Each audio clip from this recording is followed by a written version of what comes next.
మనతో ఉన్నారు మాజీ హోంమంత్రి వసంత నాగేశ్వరరావు. ఏమాత్రం పూర్తిగా ఇష్టం లేని ఒక వైసీపీ పార్టీలోకి వెళ్ళి మీ అబ్బాయితో పాటు ప్రయాణం చేశారు మీరు. మాది కుటుంబ తగాదలుగా మార్చడానికి దేవినేని ఉమామహేశ్వరరావు ప్రయత్నం చేశాడు. ఇంకా వైసీపీకి భవిష్యత్తు లేదా?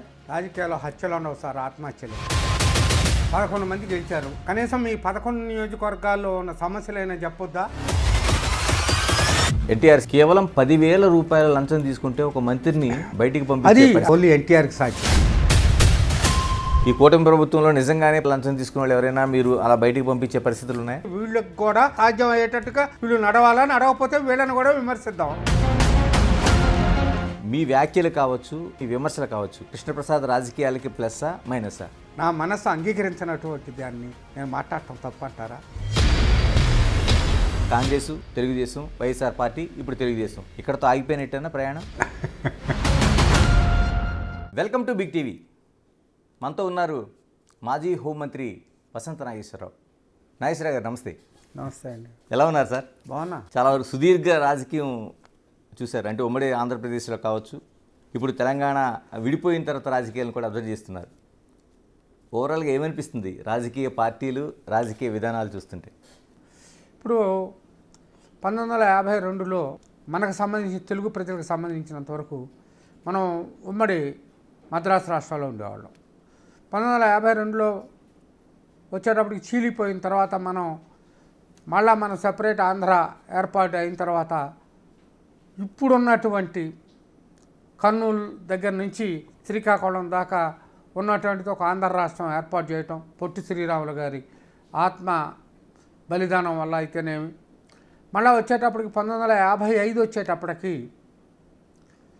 భాషా ప్రయుక్త రాష్ట్రాలని ఏర్పడి తెలుగు మాట్లాడే ప్రజలందరూ ఒకటి, హిందీ మాట్లాడేవాళ్ళు ఒకటి, భోజ్పురి మాట్లాడేవాళ్ళు ఒకటి, పంజాబీ మాట్లాడేవాళ్ళు ఒకటి, ఇట్లా వివిధ భాషా ప్రయుక్త రాష్ట్రాలు ఏర్పడ్డాయి. ఈ భాషా ప్రయుక్త రాష్ట్రాలు ఏర్పడ్డప్పుడు 1956లో మళ్ళీ మనకి ఇక్కడ ఆంధ్రప్రదేశ్ అనేది ఏర్పడి ఆంధ్ర రాష్ట్రం మన దగ్గర ఉండేది. ఇక్కడ తెలంగాణలో నుంచి బురుగుల రామకృష్ణరావు గారు వీళ్ళందరూ ఇక్కడ ఒక రాజ్యాన్ని ఏర్పాటు చేశారు.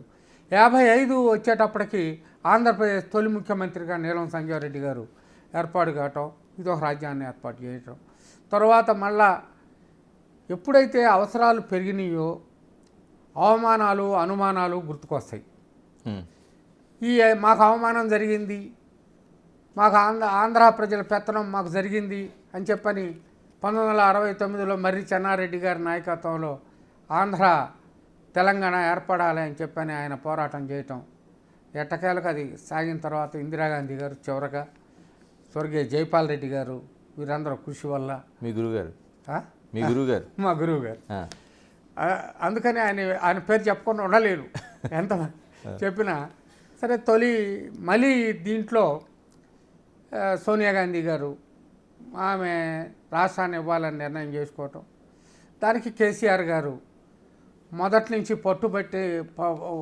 పట్టు వదలకుండా నాకు రాష్ట్రం నాకు కావాల్సింది అని చెప్పడం, ఆయన సెంటిమెంట్స్ రెచ్చగొట్టడం, ఆంధ్ర వాళ్ళు వచ్చి చెప్పులు లేకుండా వచ్చి ఇక్కడ బ్రహ్మాండంగా మనకి అద్భుతంగా మన మీద పరిపాలన చేస్తున్నారు, అది ఇదేని ఆయనకున్న వాక్చాతుర్యంతో రకరకాలైనటువంటి మాటలు ఆయన చెప్పడం జరిగింది. ఆ సందర్భంలోనే ఇక్కడ తెలంగాణని ఆంధ్రప్రదేశ్లో కలిపేటప్పుడు ఇక్కడ ఉన్నటువంటి కొన్ని హక్కులు నిజాం పరిపాలన తర్వాత మనకి సర్దార్ వల్లభాయ్ పటేల్ వాళ్ళందరూ కలిసి ఆంధ్రప్రదేశ్ని ప్రత్యేక తెలంగాణ వచ్చినప్పుడు వీళ్ళకి కొన్ని ముల్కీ రూల్స్ ఇచ్చారు. ఈ ముల్కీ రూల్స్ ఇచ్చినప్పుడు తెలంగాణలో ఉన్నటువంటి వాళ్ళకే ముల్కీ రూల్స్, తెలంగాణలో అంటే అప్పుడు ఉన్నటువంటి నిజాం రాష్ట్రంలో కర్ణాటకలో ఉన్నటువంటి 1-2 జిల్లాలు, మహారాష్ట్రలో ఉన్నటువంటి 1-2 జిల్లాలు, ఇవన్నీ కూడా అప్పుడు తెలంగాణలోనే ఉండేవి. విడిపోయి భాషా ప్రయుక్త రాష్ట్రాలు అంటే అటు వెళ్ళిపోయిన తర్వాత వీళ్ళకి ముల్కీ రూల్స్ ఇచ్చినప్పుడు ఇక్కడ పుట్టి పెరిగినటువంటి వాళ్ళకే ఇక్కడ హైదరాబాదులో ఉద్యోగాలు, లేకపోతే తెలంగాణ ప్రాంతంలో ఉద్యోగాలు అని చెప్పని జరగటం జరిగింది. జరిగిన తర్వాత 1972 వచ్చేటప్పటికి పివి నరసింహారావు గారు ముఖ్యమంత్రి అయి ఆయన నేను ఈ ముల్కీ రూల్స్ని అమలుపరుస్తానని అన్నప్పుడు అటు ఆంధ్రదేశంలో మరి మా క్యాపిటల్లో కర్ణాటకలో బెంగళూరులో ఎక్కడో కొల్లార్ డిస్ట్రిక్ట్ నుంచి వచ్చిన వాడికి బెంగళూరులో ఉద్యోగం ఉంది. తంజావూరు జిల్లా నుంచి వచ్చిన వాడికేమో చెన్నైలో ఉద్యోగం ఉంది. లేకపోతే నాగపూర్ నుంచో లేకపోతే ఇంకో ప్రాంతం నుంచో వచ్చినటువంటి వాడికేమో బొంబాయిలో ఉద్యోగం ఉంది. ఎక్కడో హిస్సార్ జిల్లా నుంచి వచ్చిన వాడికేమో హర్యానాలో చండీగఢ్లో ఉద్యోగం ఉంది. నా కృష్ణా జిల్లా నుంచి వచ్చిన వాడికో, నా గుంటూరు జిల్లా నుంచి వచ్చిన వాడికో, నా ప్రకాశం జిల్లా నుంచి వచ్చిన వాడికో హైదరాబాద్లో నాకు ముల్కీ లేదు కాబట్టి ఉద్యోగం లేదు అనేటువంటి పరిస్థితి వచ్చినప్పుడు అప్పుడు స్వర్గీయ కాకాని వెంకటరత్నం గారు, బివి సుబ్బారెడ్డి గారు, బసిరెడ్డి గారు ఇత్యాదులందరూ పెద్ద నాయకులందరూ కూడా కాంగ్రెస్ ప్రభుత్వంలో ఉన్నా, పివి నరసింహారావు గారు గవర్నమెంట్లో ఉన్నా కూడా ఇది మాకు మేము సమంజసం కాదు, ఇది మేము మా క్యాపిటల్లో మాకు ఉద్యోగాలు లేనప్పుడు మాకు మెజార్టీ జిల్లాలో ఉన్నటువంటి మాకు అని చెప్పని అని వాళ్ళు పోరాటం చేయడం జరిగింది. అప్పుడే యువ శాసనసభ్యుడిగా ఉన్న నేను 1972లోనే మా పెద్దలు చెప్పిందే కాకుండా నాకు కూడా అనిపించినటువంటిది, మన ప్రాంతం వాళ్ళకి మన క్యాపిటల్లో ఉద్యోగాలు లేకపోతే భారతదేశంలో అనేక రాష్ట్రాల్లో వాళ్ళ రాజధానుల్లో వాళ్ళకు ఉద్యోగాలు ఉన్నప్పుడు మన రాజధానిలో మనకు ఉద్యోగం లేకపోవటం ఏంటి అనేది పోరాటాన్ని నేను కూడా మా పెద్దలతో పాటు కాకాని గారితో పాటు వీళ్ళతో పాటు విద్యార్థి నాయకుడిగా, అప్పటికి అతను విద్యార్థి శాసనసభ్యుడు కూడా కాదు, వెంకయ్య నాయుడు గారు ఆంధ్ర యూనివర్సిటీలో ఆయన స్టూడెంట్ లీడర్గా ఉండే ఆయన, అటువైపున కాంగ్రెస్ పక్షాన్ని నుంచి బివి సుబ్బారెడ్డి గారు, బసిరెడ్డి గారు, వాసిరెడ్డి కృష్ణమూర్తి నాయుడు గారు, చేపురోలు అనమయ్య గారు, లేకపోతే చెరుమూల వెంకట్రావు గారు ఇట్లాంటి వాళ్ళంతానేమో కాంగ్రెస్ పక్షాన, లేకపోతే కాంగ్రెసేతర పక్షాల నుంచి గౌతుల అచ్చన్న గారు, తెన్నేటి విశ్వనాథం గారు, వారు మొత్తం మీద ఆంధ్రలో ప్రజల యొక్క ప్రయోజనాలను కాపాడుకోవటం కోసం ఒక ఉద్యమాన్ని రావటం. ఆ తర్వాత ఇందిరాగాంధీ గారు 2 ప్రాంతాల వాళ్ళని పిలవటం జరిగింది. పిలిచి ఆమె 6 పాయింట్ ఫార్ములా అని అడుగుపెట్టారు. ఈ 6 పాయింట్ ఫార్ములాలోకి వచ్చేటప్పటికి ఎక్కడ జోన్లు, విశాఖపట్నం, శ్రీకాకుళం అవి ఒక zone 1, east Godavari, west Godavari, Krishna జిల్లా ఇది ఒక జోను. ఇట్లా తర్వాత వచ్చేటప్పటికి గుంటూరు, ప్రకాశం జిల్లాలు, నెల్లూరు జిల్లాలు ఇది ఒక జోను, రాయలసీమ ఒక జోను. ఈ జోన్లు వారీగా ఉద్యోగాలు, ఆ జోన్లు వారీగాలోనే ఆ జోనుల్లో ఉన్నటువంటి ఉద్యోగాలు భర్తీ చేయడానికి ఆ జోన్లో వాళ్ళు అర్హులైనటువంటి వాళ్ళు ఇస్తేనే అని చెప్పని ఇట్లా జరుగుతూ ఉంది. అయిపోయినాయి, ఆ జోన్ వల్ల పోయింది. మళ్ళీ జోన్ సిస్టమ్ కూడా పోయి మళ్ళా మామూలు పరిపాలన రాకటం నాగేశ్వర గారు, ఇప్పుడు 75 దశకంలోనే మీరు యూత్ కాంగ్రెస్ ఉమ్మడి రాష్ట్రంలోనే 1970లోనే మీరు పనిచేశారు. తర్వాత మీరు కాంగ్రెస్ పార్టీని చూశారు, తర్వాత తెలుగుదేశాన్ని చూశారు, మంత్రిగా చేశారు, తర్వాత వైసీపీని కూడా చూశారు. ఏంటి ఆ 3 పార్టీలను చూస్తే చాలా క్లుప్తంగా చెప్పాలంటే ఏం చెప్తారు? ఎందుకంటే 3 ప్రధానమైన పార్టీలను చూసి మీరు వచ్చారు ఇప్పుడు బయటికి. ఒకటండి, తొలి రోజుల్లో 70sలో నా ఊరికి ఏం చేద్దాం, నా నియోజకవర్గానికి ఏం చేద్దాం, లేకపోతే నా జిల్లాకి ఏం చేద్దాం కాన్సెప్ట్ అది అప్పుడు ఉన్నటువంటి పరిస్థితి. తర్వాత వచ్చేటప్పటికి 78, 79 వచ్చేటప్పటికి ఆంధ్రదేశం పరిస్థితి, రాజకీయాలు, ఆంధ్రదేశం భవిష్యత్ అంతా ఢిల్లీలో కూర్చొని వరదలు వచ్చినా, కరువులు వచ్చినా, కాటకాలు వచ్చినా ఢిల్లీలోనే కూర్చొని అధిష్టానంతో చర్చించుకొని అక్కడే పరిస్థితులు, వ్యవహారాలను అనుకున్నప్పుడు మనని గురించి శ్రద్ధ వహించటం లేదు అనే భావంతో మన ఆత్మగౌరవం, మనకు సెల్ఫ్ రెస్పెక్ట్, సెల్ఫ్ రూల్ కావాలి అని అన్న ఎన్టీఆర్ గారు 1982లో మళ్ళీ ఆ సెనారియో నుంచి అప్పటి వరకు ఉన్నటువంటి సెనారియో నుంచి మార్చి వచ్చినప్పుడు ఆయన అన్నట్టుగా కావాల్సింది తిండి, గుడ్డ, వీటికంటే కూడా సెల్ఫ్ రెస్పెక్ట్ ముఖ్యం అనేది ప్రజలు భావించారు. ఆయన సెల్ఫ్ రెస్పెక్ట్ అనేటువంటి నినాదం మేము 1982లో అన్నగారు పార్టీ పెట్టినప్పుడే మేము ఆయనతో పాటు జాయిన్ అయ్యాం. ఈ సెల్ఫ్ రెస్పెక్ట్ అనేటువంటి భావంతో వచ్చినప్పుడు ఆంధ్రులు మళ్ళీ అన్నగారికి అక్కడ పరిపాలన అంటగట్టడం జరిగింది. ఏదేమైనా అంటే ఏమనిపిస్తుంది, 3 పార్టీల్లో మీరు ప్రయాణం చేశారు కదా, కాంగ్రెస్ని చూశారు దగ్గర నుంచి, తెలుగుదేశాన్ని చూశారు, వైసీపీని కూడా చూశారు. ఏంటి ఆ పార్టీలని మీరు ఆ వ్యత్యాసం చెప్పమంటే ఏం చెప్తారు? ఖచ్చితంగా వ్యత్యాసం ఉంది కదా. అసలు ప్రపంచ పరిణామాలు మారుతున్నప్పుడు మనం కూడా భారతదేశం, ఆంధ్రదేశం కూడా మారాలి కదా. ఇప్పుడు మన వాళ్ళు ఇప్పుడు ఒకప్పుడు మన వరకు మనం చూసుకుంటే మన ఊరు నుంచో మన జిల్లా నుంచో మన తాలూకా నుంచో అమెరికా వెళ్ళేవాళ్ళు కొద్దిమంది ఉండేవాళ్ళు, లేదా కెనడా వెళ్ళేవాళ్ళు కొద్దిమంది ఉండేవాళ్ళు, ఆస్ట్రేలియా వెళ్ళేవాళ్ళు కొంతమంది ఉండేవాళ్ళు. ఇవాళ ఊరికి 10 మంది, ఊరికి 20 మంది, ఊరికి 50 మంది. ఈ ఈ డెవలప్మెంట్ ఇటువైపు ఇటు జరుగుతుంది. రెండోది, ఇవాళ ఉన్నటువంటిది అక్షరాస్యత పెరిగింది, ప్రజాస్వామ్యం పట్ల శ్రద్ధ ఆలోచన ఎక్కువ పెరిగింది. మనకి ఏ పరిస్థితి మీరు చూశారు. మీరు 1983లో మనం అధికారంలోకి వచ్చాం. 84లో భాస్కర్రావు గారు ఎపిసోడ్తో ఇందిరాగాంధీ గారి జోక్యంతో జరిగింది అనేది ఆలోచన వచ్చిన తర్వాత 85 వచ్చేటప్పటికి ప్రజల ఆంధ్ర ప్రజానీకం ఒప్పుకోలేదు కదా. వెంటనే మళ్ళీ ఎన్టీ రామారావు గారిని మళ్ళీ వెంటనే 40 రోజుల్లోనూ 60 రోజుల్లోనూ వెంటనే అధికారంలో తీసుకురావడం జరిగింది. మళ్ళీ ఆయన తీసుకొచ్చిన తర్వాత ఆయన మా అందరినీ, అంటే నేను అనకూడదు, మళ్ళా 89 వచ్చేటప్పుడు 31 మంది మంత్రులను తీసేసి వ్యవహారం చేసేటప్పటికి ఆయన్ని కూడా ఓడించి మళ్ళీ కాంగ్రెస్ని తీసుకొచ్చారు కదా.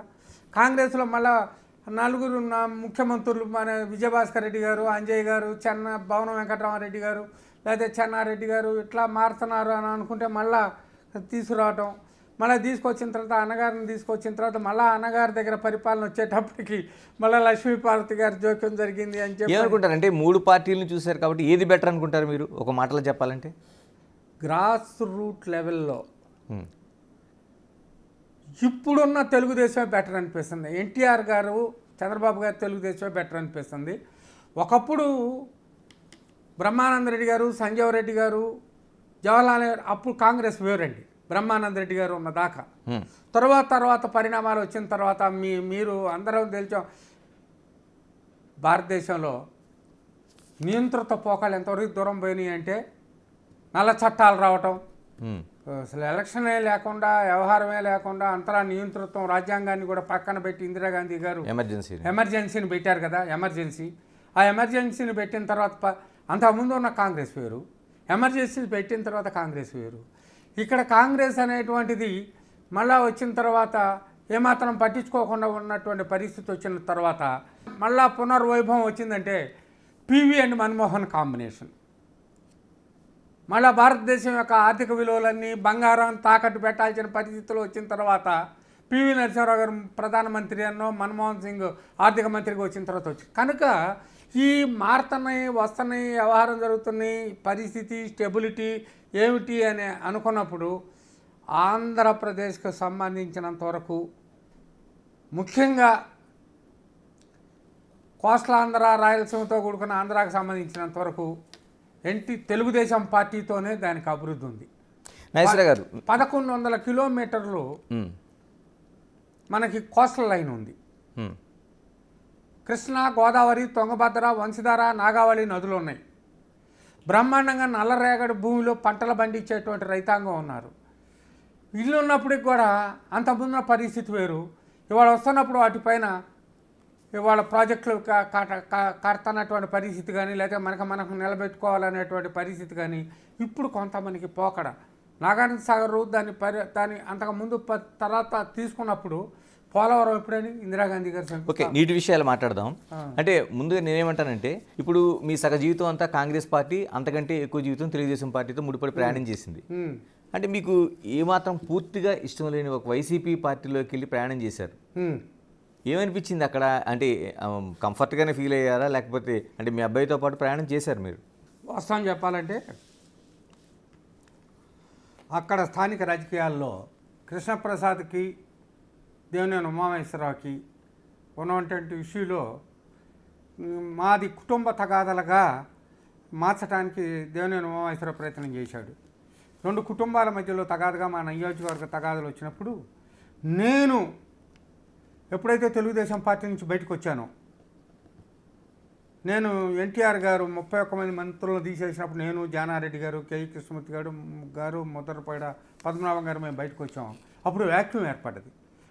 తెలుగుదేశంలో వ్యాక్యూమ్ ఏర్పడ్డప్పుడు ఆ తెలుగుదేశానికి వచ్చేటప్పటికి వీళ్ళందరూ రమణ వీళ్ళందరూ రావటం జరిగింది. ఇది చివరికి అంతకుముందు 72 నుంచి మీరే అన్నట్టుగా రాజకీయాల్లో 72లో when I was 26 26-27 వయసులో ఎమ్మెల్యే అయిన నాకు రాజకీయ పరంగా సమితి ప్రెసిడెంట్ చేయటం, ఎమ్మెల్యేగా 3 సార్లు చేయటం వ్యవహారం, తర్వాత ఈ రాజకీయ కుటుంబంగా ముద్ర వేసుకోవటం, తర్వాత వీళ్ళు మేము బయటకు వచ్చిన తర్వాత వీళ్ళు రాజకీయాల్లోకి అనూహ్యంగా రావటం, ఈ 2 కుటుంబాల మధ్యలో వచ్చిన తర్వాత నేను బయటకు రావటంతో వాళ్ళు తెలుగుదేశంలో రావటంతో అప్పుడు అబ్బాయి ఖచ్చితంగా వాళ్ళు రెచ్చగొట్టే విధానం, ఉమామహేశ్వరరావు రెచ్చగొట్టే విధానం వ్యవహారం చూసిన తర్వాత మా కుటుంబాన్ని మమ్మల్ని వ్యక్తిగతంగా టార్గెట్ చేస్తా అతను మాట్లాడుతున్నప్పుడు ఆల్టర్నేటివ్గా ఏదో ఒకటి అని చెప్పని అతను అబ్బాయి కృష్ణప్రసాద్ వైసీపీలో చేరటం జరిగింది. వైసీపీలో చేరిన అతను చిన్నప్పటి నుంచి చూసిన తెలుగుదేశాన్ని అతను 11-12 ఏళ్ళప్పుడే నేను ఎమ్మెల్యేగా ఉన్నాను కనుక అతను తెలుగుదేశం పార్టీ పైన మమకారం ఆయనకి బాలేదు. కానీ ఇక్కడ రెచ్చగొట్టే విధానాలని వీటిని అర్థం చేసుకొని గెలిచినా అక్కడ మరి మీరు ఇందాక అడిగారు వైసీపీలో కూడా వైసీపీలో ఉండి ఆయన జగన్మోహన్ రెడ్డి గారు చెప్పింది అలా చెప్పటం అంటే మరి చంద్రబాబుని తిట్టండి లేకపోతే ఇంకోహళ్ళని తిట్టండి అని అంటే కూడా వైసీపీ ఎమ్మెల్యేగా ఉండటం కూడా ఉన్నా కూడా నాకు ఎమ్మెల్యే లేకపోయినా పర్వాలేదు, కానీ నేను ఇక్కడ ఉన్నటువంటి ఈ విమర్శని నేను తట్టుకోలేను అని చెప్పటం, అక్కడ ఒక వర్గ ప్రయోజనాలు కాపాడటం, ఒక వర్గ ప్రయోజనాలను దెబ్బతీయటం కోసమే ప్రయత్నం జరుగుతున్నట్టుగా గమనించటం వల్లనే తప్పితే యాక్చువల్గా ఇప్పుడు అక్కడ ఎమ్మెల్యేగా ఉన్నటువంటి వాడు ఎమ్మెల్యేగానే అక్కడే ఉండాలనుకునేవాడు. కానీ ఎమ్మెల్యే పదవి రాకపోతే ఎమ్మెల్యే పదవి రాలేదనుకోవచ్చు, ఎమ్మెల్యే పదవి వచ్చింది కానీ ఎమ్మెల్యే పదవితో హ్యాపీనెస్ లేదు, సాటిస్ఫాక్షన్ లేదు. అక్కడ ఎమ్మెల్యే పదవితో సాటిస్ఫాక్షన్ లేదు అనుకుంటే అక్కడ నాయకుడు అధినాయకుడు చుట్టూ ఆ పరివారం వాళ్ళ పరిస్థితులు వాళ్ళ ఒక కమ్యూనిటీ పట్ల ఉన్నటువంటి ద్వేషం చూపెట్టడం, లేకపోతే అసలు డెవలప్మెంటల్ యాక్టివిటీస్ని గురించి ఆలోచించకపోవటం, అవన్నీ వ్యవహారంగా చూసుకున్నప్పుడు కేవలం పాలిటిక్సే కాదు, పొలిటికల్ ఫ్యామిలీ పాలిటిక్స్ చేయటం కోసం అంతకుముందు 3 సార్లు నాన్నగారు సమితి ప్రెసిడెంట్ ఎమ్మెల్యే చేశాడు, ఒకసారి సమితి ప్రెసిడెంట్ చేశాడు, తను ఒకసారి చేశాడు, ఇవి ఉన్నాయి. కానీ కాస్త జీర్ణించుకోలేనటువంటి అప్రజాస్వామ్య విధానాలు అవినీతి విధానాలు కొన్ని కనపడటంతో మనం పాలిటిక్సే మెయిన్ కాదు, మన ఆత్మ గౌరవం ఆత్మ మర్యాద ఈ 2 ఉన్నప్పుడే ఆత్మవిశ్వాసం, ఆ ఆత్మవిశ్వాసం దెబ్బతిన్నది. నేను మనుగడ సాగలేను అనుకోని చంద్రబాబు నాయుడు గారు టికెట్ ఇచ్చారు. అంటే మీరు ముందు నిర్ణయం తీసుకున్నారా లేకపోతే మీ అబ్బాయి తీసుకున్నారా? ఏది తీసుకున్న పరిస్థితులు తీసుకునేటట్టు చేసి కదండి. నైస్రాగా నేను అడగాల్సింది ఏంటంటే క్లియర్గా మీకు దేవినేని ఉమా అక్కడే ఉన్నారు, ఇప్పుడు మళ్ళీ మీరు ఆయనతో ఉండే విభేదాలతోనే బయటికి వెళ్ళామని చెప్పారు, ఇప్పుడు మళ్ళీ అదే ప్లేస్లో ఆయన ఉన్నాడు అక్కడ, మళ్ళీ మీరు అక్కడికి వచ్చారు, ఎలా అడ్జస్ట్మెంట్ కుదిరింది? అది మా ఫ్యామిలీకి ఉన్న క్రియేటిబిలిటీ నేను అవతల ఉందా లేదా అని నేను చెప్పను. చంద్రబాబు నాయుడు గారికి కృష్ణప్రసాద్ లేకపోతే వసంత ఫ్యామిలీ కావాలి అని కోరుకునే పరిస్థితి మేము బిహేవ్ చేసాం. దానివల్ల మాకు ఎవరు ఉమామహేశ్వరరావు మాకు అడ్డం రాలేదు, ఇంకొకళ్ళు మాకు అడ్డం రాలా. ఎలా ఉంది ఇప్పుడు ఆంధ్రప్రదేశ్లో కూటమి ప్రభుత్వాన్ని చూస్తున్నారు, అంతకుముందు వైసీపీ ప్రభుత్వాన్ని చూసారు, మీరే చెప్పారు దాన్ని విశ్లేషణ చేసి. ఇప్పుడు కూటమి ప్రభుత్వం కదండి మనం ఇప్పుడు ఒక కారణం ఏమైనా ఉందండి, అది ఏదంటే స్కిల్ డెవలప్మెంట్ కోసం అని స్కిల్ డెవలప్మెంట్ అనేటువంటి దీనికి ఒక ఎగ్జిక్యూటివ్ ఆఫీసర్ గారు లేకపోతే ఒక యంత్రాంగం పనిచేసుకునే దాంట్లో స్కిల్ డెవలప్మెంట్ విషయంలో అనవసరమైన ఖర్చు పెట్టాడు చంద్రబాబు నాయుడు అని చెప్పని అరెస్ట్ చేయించటం. నేను జార్జ్ చక్రవర్తులు కూడా వ్యతిరేకం వస్తే పోరాటం చేశారు, లేకపోతే భగత్ సింగ్ వీళ్ళు కూడా పోరాటం ఎందుకు చేశారు, లేకపోతే ఇంకోటి ఎందుకు చేశారు. ఇక్కడ అడ్డగోలు వ్యవహారంగా జరిగి డెమోక్రసీని కూనీ చేయాలని చెప్పని అనుకుంటున్నప్పుడు డెవలప్మెంటు లేకపోతే కులాలు మతాలు పక్కన చేయండి, నీకు డెమోక్రటిక్ వేలో ఒక స్కిల్ డెవలప్మెంట్ అనేది అని అన్నారు. కింద అసిస్టెంట్ సెక్రటరీ దగ్గర నుంచి డిప్యూటీ సెక్రటరీ దగ్గర నుంచి సెక్రటరీ దగ్గర నుంచి ప్రిన్సిపల్ సెక్రటరీ దగ్గర నుంచి వాళ్ళందరూ అప్రూవ్ చేసి పంపించిన తర్వాత కన్సర్న్ మినిస్ట్రీకి పోయిన తర్వాత ఆ మినిస్ట్రీ దగ్గర నుంచి చీఫ్ మినిస్టర్ దగ్గరకు వచ్చిన తర్వాత సంతకం పెట్టిన దాన్ని నువ్వు స్కిల్ డెవలప్మెంట్లో నువ్వు తప్పు చేసావు కాబట్టి నీకు శిక్ష జైలుకి పంపిస్తున్నానని, లేకపోతే ఇంకో దాంట్లో సంబంధించి 53 రోజులు నువ్వు ఆయన సెంట్రల్ జైల్లో పెడితే భారత ప్రజలు ఎప్పుడైనా బంతి నేలకేసి కొడితే ఎంత గట్టి నేలకేసి కొట్టామో అంత గట్టిగా పైకి లెగుస్తుంది తప్పితే అది మనం మొఘలాయ చక్రవర్తుల పోరాటం అప్పుడు కానీ, బ్రిటిష్ వాళ్ళ పోరాటం అప్పుడు కానీ, పోర్చుగీస్ వాళ్ళ పోరాటం అప్పుడు కానీ, పోరాటం అయినా సరే ఎప్పుడైతే ఇబ్బందికి గురవుతారో అంత లెగిసి పోరాటం చేసే పరిస్థితి ఉంది. మరి మొన్న ఆ రకమైనటువంటి ఆయన జైల్లో పెట్టడం వల్ల, లేకపోతే ఇక్కడ డెమోక్రసీని పూర్తిగా నాశనం చేయటం వల్ల ఒక ఇద్దరు పోలీస్ ఆఫీసర్లు అమరావతిలో కూర్చొని మాట్లాడాల్సింది పోయి ఢిల్లీలో కూర్చొని మాట్లాడి వ్యవహారం చేయటం, వాళ్ళు అడ్డగోలుగా ఒక ముఖ్యమంత్రి అనేటువంటి ఒక మాజీ ముఖ్యమంత్రి 11 ఏళ్ళు ఆయనకి జైల్లో పెడితేనే అందులో ఫ్యాన్ కూడా లేదని అనేవాళ్ళు. అప్పుడు ఆ రోజుల్లో పరిస్థితి ఏంటో తెలియదు, మంచం కూడా సరిగ్గా ఉందో లేదో అని చెప్పి. ఎక్కడైతే నియంత్రితం వైపు దారి పోతుంది అంటున్నారో, కక్ష ఎక్కువగా పెరుగుతుందంటారో, ద్వేషం ఎప్పుడైతే పెరుగుతుందంటారో దానికి అల్టిమేట్గా వ్యతిరేకత అంతే వస్తుంది అనేది నా భావన. లేకపోతే 53 రోజులు ఆయన జైల్లో ఉంచకపోతే ఎక్కడండి?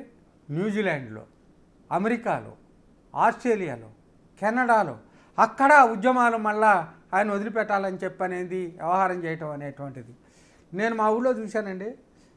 ఇతర రాష్ట్రాల్లో, ఇతర దేశాల్లో ఉన్నవాళ్ళు కూడా వచ్చి 1,00,000, 1,50,000, 2 లక్షల రూపాయలు కూడా ఖర్చు పెట్టి ఒక ఓటుకి అక్కడి నుంచి వచ్చి ఓటేసిపోయినటువంటి పరిస్థితి. అందుకే డెమోక్రసీని కాపాడుకోవాలా, ఈ రాష్ట్రం భవిష్యత్తును కాపాడుకోవాలి.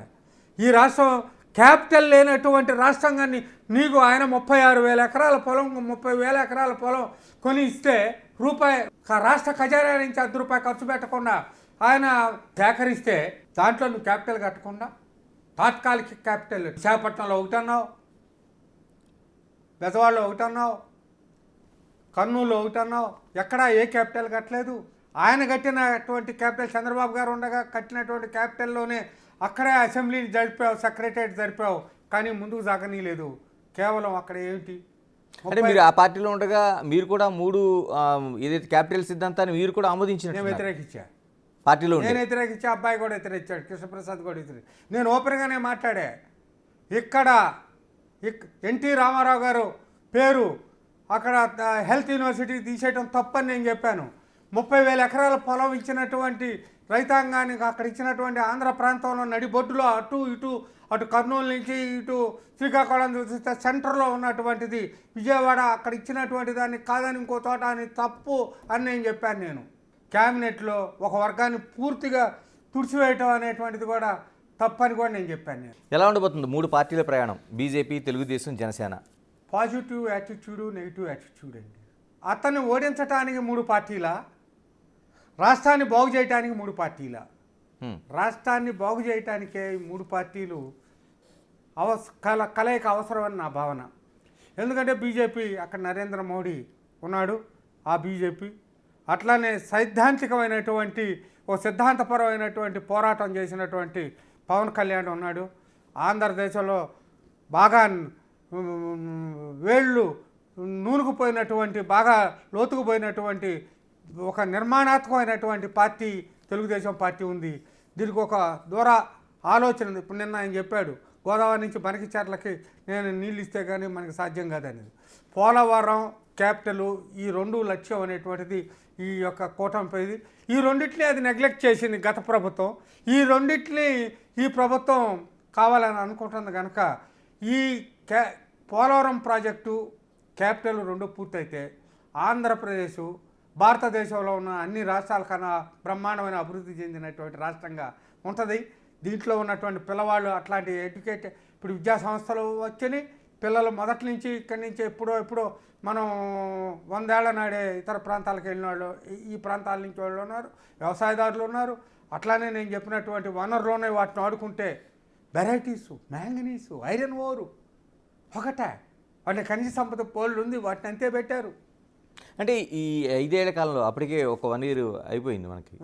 ఈ 5 ఏళ్ల కాలంలో 4 ఏళ్ళు మిగిలి ఉన్నాయి. ఈ 4 ఏళ్లలో మీరు అనుకుంటున్న అమరావతి క్యాపిటల్ కావచ్చు, అయితే పోలవరం ప్రాజెక్టే కావచ్చు, పూర్తవుతాయా? చెప్తున్నారు కదా సార్, పోలవరం ప్రాజెక్టు కూడా 27 పూర్తవుతుందా? వచ్చేటప్పుడు పోలవరం పూర్తి చేస్తారని నిన్న ఇవాళ నాయకులు అందరూ చెబుతున్నారుగా. 2014లో కూడా అదే చెప్పారు. దీనికి నా ఆశ ఏంటంటే కేంద్ర ప్రభుత్వం సహాయం ఉంది, మోడీ గారి సహాయం ఉంది. ఖచ్చితంగా మన పోలవరం పూర్తవుద్ది, మన క్యాపిటల్ పూర్తవుద్ది. ఆయన మళ్ళా మన క్యాపిటల్ ప్రాంతానికి వచ్చి చూసి మళ్ళా మరింత ఇప్పటికే బోల్డు ఈ సంవత్సర కాలంలో 3 దఫాలుగా మనకి ఆర్థిక సహాయం చేశారు వాళ్ళు, ఇంకా కూడా చేస్తారు. అట్లానే మనకి ఇక్కడి నుంచి వెళ్ళిన మన పార్లమెంటు సభ్యులు ఇక్కడ మన వాళ్ళు గట్టిగా అక్కడ మాట్లాడుతున్నారు. వాళ్ళు మనకు సంబంధించిన చంద్రబాబు నాయుడు ప్రతి నెల రోజులకు ఒకసారి అక్కడ క్యాపిటల్ పోయి ఎట్లా ఒక ఆయన మన అమిత్ షా గారినో లేకపోతే మోడీ గారినో అడిగి నా రాష్ట్రం బాగుంది, నా పోలవరానికి నిధులు ఇవ్వండి, నా క్యాపిటల్కి నిధులు ఇవ్వండి, లేకపోతే నాకు విట్ లాంటి ఎడ్యుకేషనల్ ఇన్స్టిట్యూషన్స్ ఇవ్వండి, లేదా పెద్ద పెద్ద హాస్పిటల్స్ ఇవ్వండి. ఇవన్నీ ఎడ్యుకేషనల్ ఇన్స్టిట్యూషన్స్, యూనివర్సిటీసు, ఒక ప్రతిష్టాత్మకమైనటువంటి విద్యా సంస్థలు భారతదేశంలో ప్రపంచంలో ఉన్న విద్యా సంస్థలని ఆంధ్రదేశానికి వచ్చినప్పుడు ఎక్కడో చండీగఢ్లో ఒకప్పుడు ఆపరేషన్కి పోయేవాళ్ళు, అట్లాంటివి మనం మంగళగిరిలో ఇవాళ ఆపరేషన్ చేయించుకుంటున్న పరిస్థితి వచ్చినప్పుడు, లేకపోతే మనకు ఉన్నటువంటి పోలవరమే కాకుండా కావేరీ కాకుండా మనకి నదులన్నింటినీ వాటర్ వాడుకుంటున్నప్పుడు మన మంచి నల్లరేగడి భూమి ఉంది. ఏముందండి, నీళ్లు, చదువు, వైద్యం, రహదారులు ఇవి ఉంటే అంటే నాగేశ్వర గారు, మీరు డెవలప్మెంట్ కోసం మాట్లాడుతున్నారు. అటు పోలవరం కావచ్చు, అమరావతి కావచ్చు, లేకపోతే ఆ నిధులు కావచ్చు, ఉద్యోగాలు కావచ్చు, చదువు కావచ్చు, ఇవన్నీ చెప్తూ ఉన్నారు. కానీ గవర్నమెంట్ ఇప్పుడు గత ప్రభుత్వం ఏదైతే చేసిందో, అంటే ఒక అరెస్టులు కావచ్చు, మిగతా అంశాలపైన దృష్టి పెట్టినట్టుంది. ఒక డీవియేషన్ కనిపించడం లేదా మీకు? కాదు అంటే ఆ రోజు చేసింది తప్పైనప్పుడు కత్తి ఉంది, యాపిల్ కోయొచ్చు, తలకాయ కోయొచ్చు. యాపిల్ కోసే కత్తి వాడినప్పుడు ఉన్న కత్తి వేరు, తలకాయ కోసిస్తున్నప్పుడు కత్తి వేరు.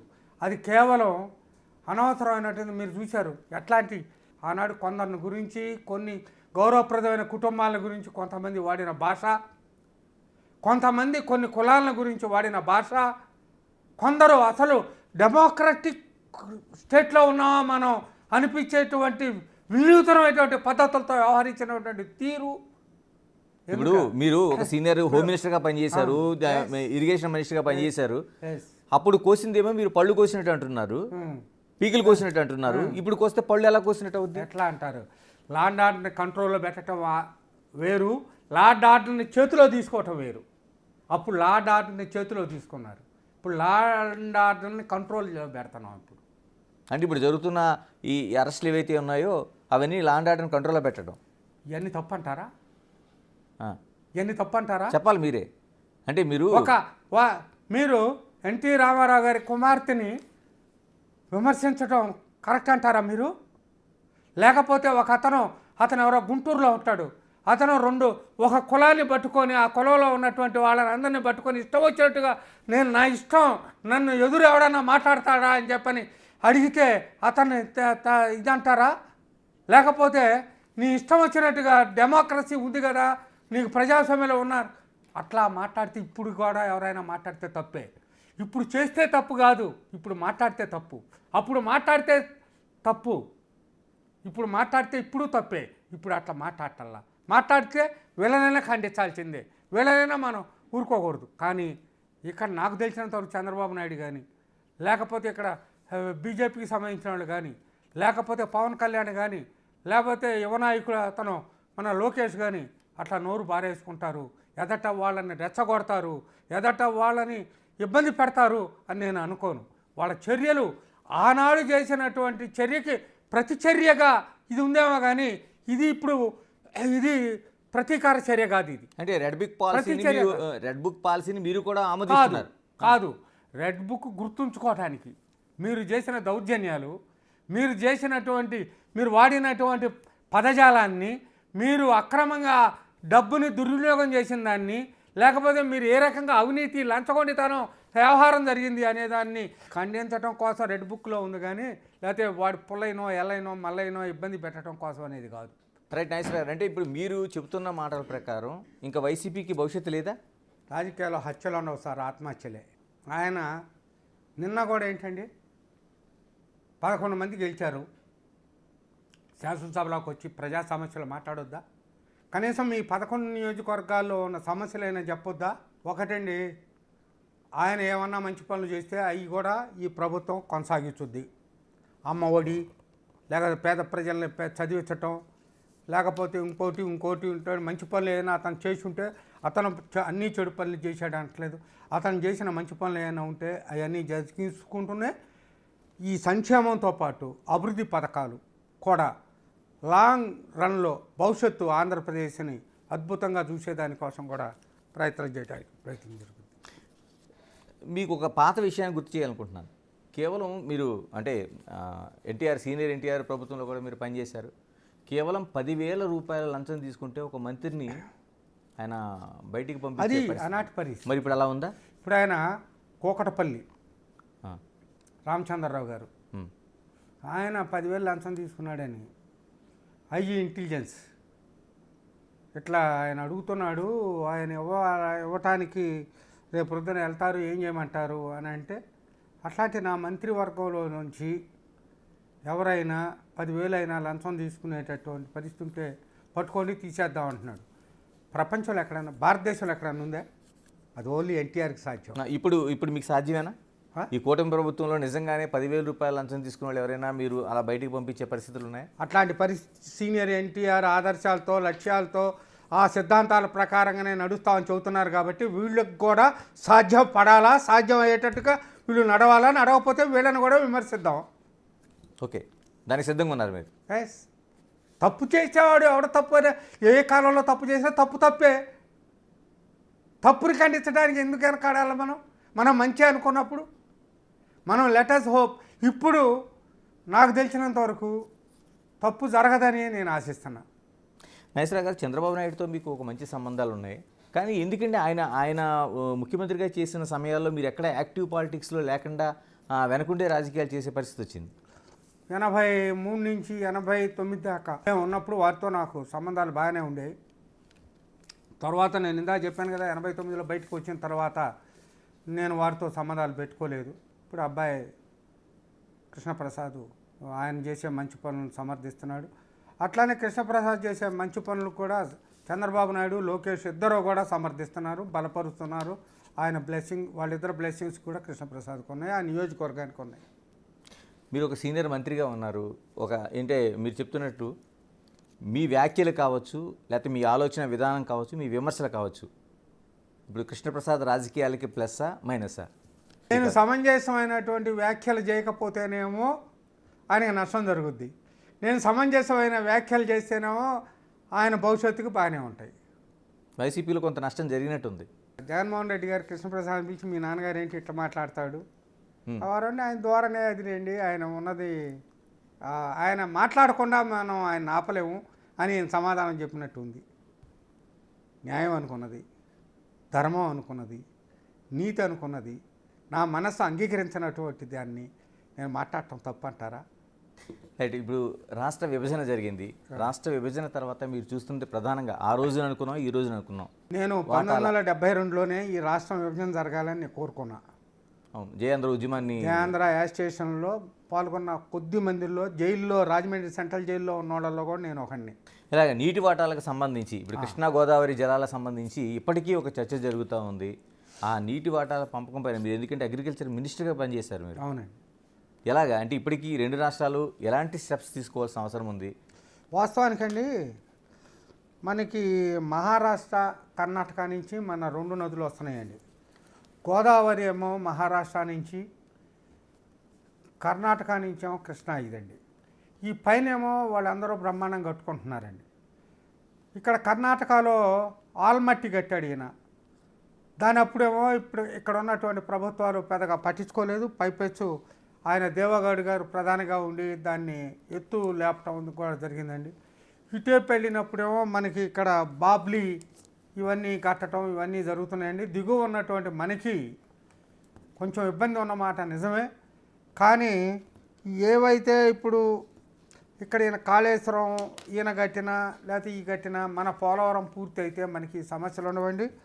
ఇకపోతే అనుమతులు లేకుండా మరి కొన్ని కడుతున్నారు అనుమతులు లేకుండా. కర్ణాటకలో అయితే అసలు అనుమతులే లేవు. మనకు ఉన్నటువంటి 2 ఇక్కడివి ఉన్నాయి కదండి, పెద్ద కమిషన్లు 2 ఉన్నాయి. ఆ 2 కమిషన్లకు భిన్నంగా కూడా వాళ్ళతో ఇప్పుడు ఉదాహరణకి కరీంనగర్లో కానీ ఇంకా కానీ ఇప్పుడు కాళేశ్వరం దానికి ముందు ఇంకో పేరు కూడా పెట్టాడు ఆయన. ఇవన్నీ మార్చి వ్యవహారం చేస్తున్నారు. అంటే ఇక్కడ తెలంగాణ ముఖ్యమంత్రిగా రేవంత్ రెడ్డి ప్రధానంగా చెప్తున్నది ఏంటంటే 70% తెలంగాణలో ప్రవహిస్తున్న కృష్ణా నది వాటాని మేము ఎందుకు 70% వాడుకోవడానికి హక్కు లేదని ఒక ప్రశ్న చెప్తున్నారు ఆయన. మీరేమంటారు? మిమ్మల్ని వాడుకోవద్దు అంటలేదు, మాకు రావాల్సిన వాటా కూడా ఉందిగా. బచావత్ తీర్పు ఉంది, బచావత్ తీర్పు అంగీకరిద్దాం. ఇప్పుడు ఒక ట్రిబ్యునల్ నడుస్తుంది, ఆ ట్రిబ్యునల్ చెప్పినట్టు ఇందాం. అంటే ట్రిబ్యునల్స్ అనేది ఆంధ్ర ప్రాంతంలో ఉన్నటువంటి బెజవాడ అయినా మంగళగిరి అయినా కూర్చొని వేసుకునేవి కాదు కదా సార్. కేంద్ర ప్రభుత్వం జల విద్యుత్ శాఖ వాళ్ళు, వనరుల శాఖ వాళ్ళు ఒక ట్రిబ్యునల్ ఏర్పాటు చేశారు. ఆ ట్రిబ్యునల్స్ నడుస్తున్నాయి, ఆ ట్రిబ్యునల్స్ ప్రకారమే వాడుకుందాం. ఇప్పుడు ఎక్కడి దాకా ఎందుకండి? మీరు ఇక్కడ నిన్న కృష్ణా నాగార్జున సాగర్ ఉందండి, నాగార్జున సాగర్ ప్రాజెక్ట్ వస్తుందంటే మేము కుడికి ఎడమ 2 ఉన్నాయండి మనకి. ఉన్నప్పుడు మాకు కృష్ణా జిల్లాలో ఉన్నటువంటి జగ్గైపేట, నందిగామ, మైలవరం, తిరువురు, నూజివీడు, విసనపేట ఈ ప్రాంతాలన్నీ పంటలు ఎండిపోతుంటే మా బోర్డర్లో ఉన్నటువంటి మాకు మధిర ఏరియాలో, ఎరుబాలెం ఏరియాలో ఉండి అక్కడ నీళ్లు యువతలకు కూడా రానివ్వమని శాసనసభలో మా శాసనసభ్యులు అందరూ అడిగినా కూడా రానిగా మేము ఎండబెట్టుకున్నటువంటి పరిస్థితి ఉన్నాయండి.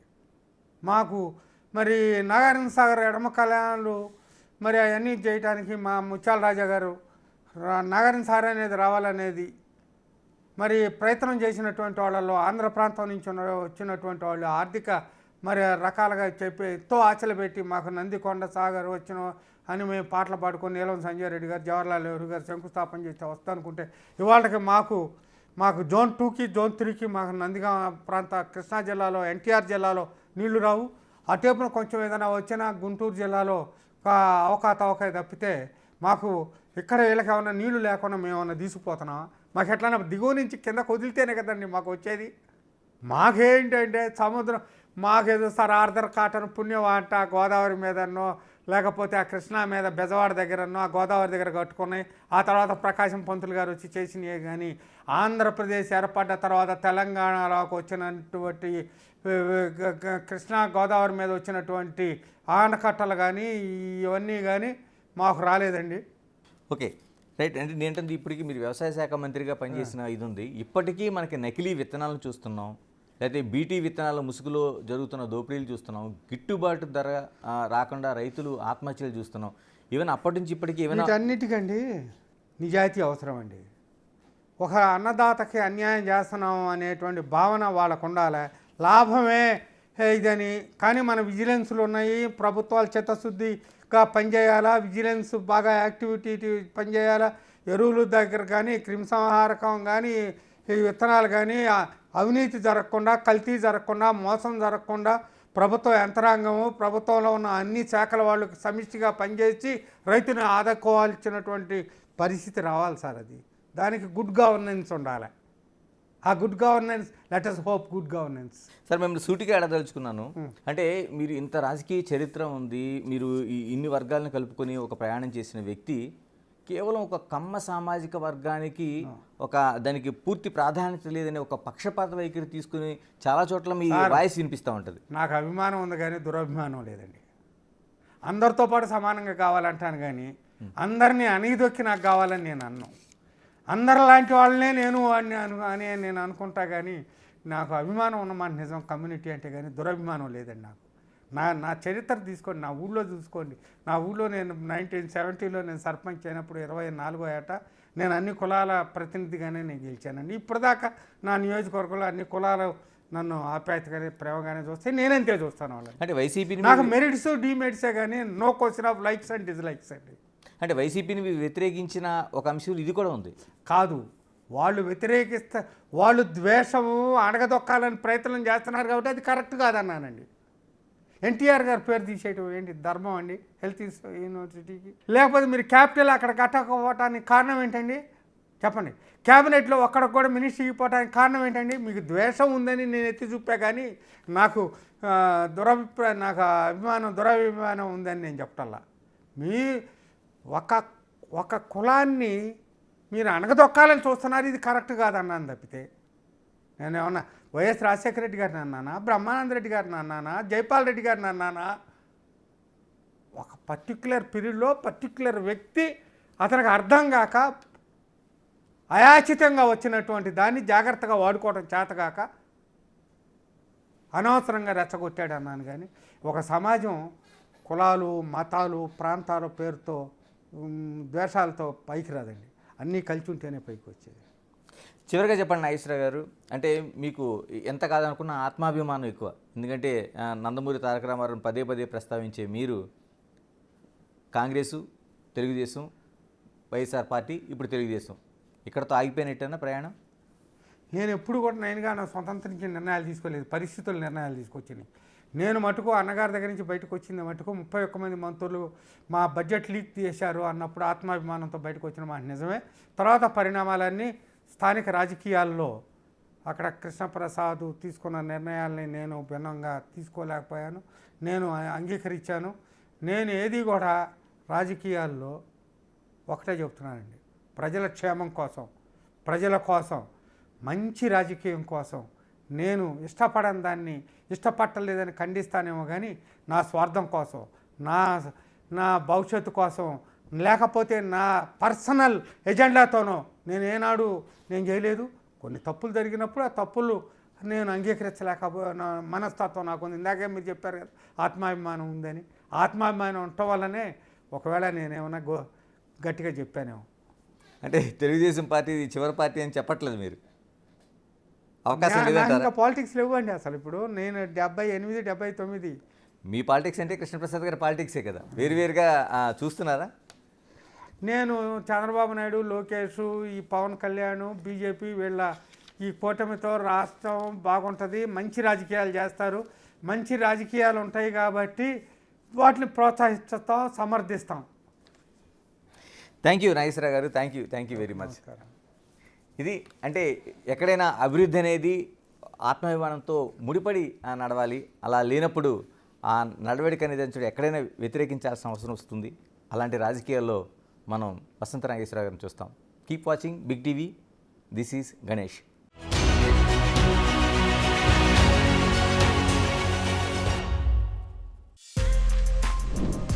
For more videos like this, subscribe Big TV channel.